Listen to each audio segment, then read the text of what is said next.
ভাই আপনি একটা কামের কাম করলেন, গাড়িটা দেখলেনও না, চালাইলেনও না, 1 লাখ টাকা দাম কইলো, 1 লাখ টাকা দিয়ে লয়ে লইলেন। আরে অঙ্কন, তুই এটা কি কইতাছস? হ্যাঁ হইছে আমার বন্ধু মানুষ, হ্যাঁ কি যাই না শুনে আমার খারাপ স্কুটার দিব? তোর যেহেতু বিশ্বাস হইতাছে না, তাহলে তুই আগে চালায় দেখ একটু।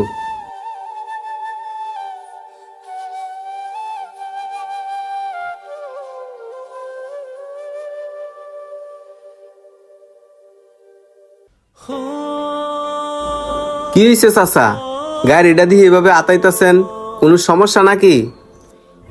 না বাইস্তা, কোনো সমস্যা নাই। স্কুটারটা কি তুমি কিনছো বাইস্তা? হ্যাঁ চাচা, স্কুটারটা আমি কিনছি।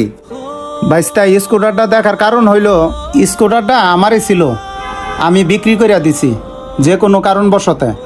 অনেকদিন পর গাড়িটা দেখলাম তো, গাড়িটার জন্য আসলে আমার মায়া হইতাছে, তাই এইভাবে একটু দেখতাছিলাম।